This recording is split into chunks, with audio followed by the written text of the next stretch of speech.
Hello guys, welcome to Late Night Frights. I'm Chris Brock, Supervisor, and today the theme of the week is Cannibal Theme 2014. So obviously this is where we pick a cannibal themed horror film, and the Jay Sloan picked The Hills Have Eyes. I don't know what all random things picked because I'm pre-shooting my video. I'm sure he picked something good, but I have picked one of the most infamous cannibal films. One that I've just heard so much stuff about, and you know what? I'm like, screw it. I mean, obviously it's a perfect time to watch this film, and that is an Italian horror film from the year 1980, Cannibal Holocaust. So does it live up to the hype? We'll find out. This was one of the first found footage horror films. This film actually inspired the Blair Witch Project, which was a 1999 film, I think, maybe it was somewhere in the 90s. And that film was hopped up big time, and people thought that was real. And I'll go ahead and tell you guys that the director got called into court because of the live animal mutilation, and the effects of the film is actually really well done. They look real, and the animals getting killed, that was real. I'll get to that a little bit later. I'll explain that in further detail. But the plot of the film, it kind of does like this time-lapse thing where, the four people, the four teenagers, well, they're not teenagers, they're in their 20s. It's Alan, Jack, Faye, and somebody else, I can't remember the name, but they make documentaries, and they made a documentary of these African-American soldiers killing their own people.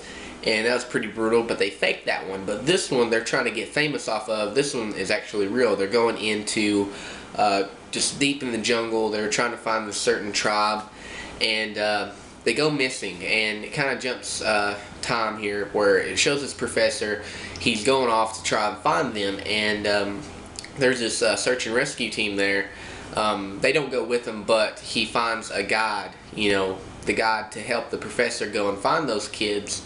And they find the missing footage. So let's talk about the acting and directing. This is obviously an Italian horror film in the 80s, 1980. I recently watched a Italian horror film by Lucio Fulci, a 1981 Italian horror film called House by the Cemetery. I thought it was alright, but it felt really low budget, and it felt like a B movie. But this one predates it. It's a year earlier than that film, and it don't feel that way. It don't feel like a too low of a budget film. Like, it was actually shot really well. The cinematography was really good, and then the acting was exceptional compared to the House by the Cemetery. I'm not holding it up to I'm saying it's a masterpiece or not. I'm just saying it was pretty good from what I was expecting from an Italian horror film. So the acting and directing, I thought it was pretty good. There are some unlockable characters, but there's obvious reasons why they're unlockable, and I won't go in and spoil that for you, but it wasn't that bad to be an Italian horror film. So let's talk about the animal violence, or the animal cruelty, live mutilations, whatever you want to call it. I'll talk about the kills and effects after that, the fake stuff, but I'm going to talk about the real stuff. I do not condone animal violence. It was pretty brutal, I gotta say. It was hard for me to watch it. I love watching slasher films, because all that stuff's fake. It's fake. The gallons of blood. It's just cool to be like, oh, I wonder how they did that effect. That's awesome. I think it's so funny that people are like, oh, Nightmare on Elm Street, Halloween. Oh, that's too violent. They must not have seen this film, because this has live animal mutilation. Man, you get to see a ruskrat, I think. Yeah, I can't speak today. Ruskrat get sliced open, and then we get to see a monkey get half of its head chopped off while it's screaming. And then the worst one out of them all, you get to see a turtle, this huge turtle. It gets decapitated, and it's still shaking, and they rip the shell off, like they bust it and rip it off, and then they just start playing with its insides. And man, it was brutal. So if you have a weak stomach, or you're just not into that stuff, then I say definitely do not watch this film. Get like the cut version. Do not get the uncut, because you will see all that. I don't know. There's a line that you can cross. I mean, it ain't as bad as I say it is, but I mean, it's pretty bad. I'd rather watch like something I know that's fake than actually watch an animal get mutilated, So now off that subject, let's talk about the effects, the fake effects. It was actually really well done for the 80s, man. I can actually see them thinking that this was real because, oh man, there's one moment that made me cringe. This guy gets his penis cut off and it's just squirting blood, man. Oh, that was a brutal. And then there's a woman impaled on the spike. That looked pretty real. I mean, for the 80s.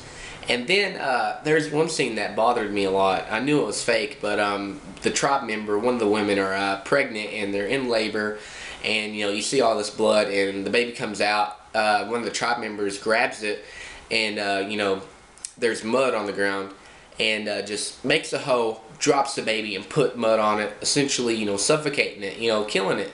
I was like, wow. I mean, the baby, it was fake, but it looked real, and I was like, and then they just start bashing the woman's head in with a rock, and there's blood everywhere.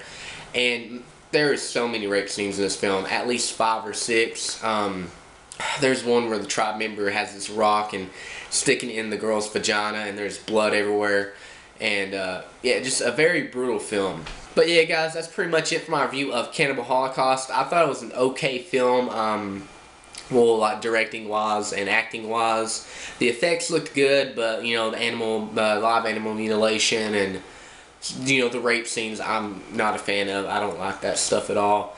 On IMDb, it's rated 6 out of 10, and on Rotten Tomatoes, it's a 60 out of 100. I can't really complain about that rating. I think it's a fair rating. If you want a cannibal film that's very violent and just a vulgar film, definitely check it out. It's probably not as bad as I say it is, but it is pretty bad. It made me cringe at times, and that's hard for a film to make me do because I've seen a lot of horror films, and this is definitely one of the the most brutal and disgusting and just crazy film overall. But I'll leave the Facebook link and the website link down below. Check them out, and thank you guys for watching. Peace.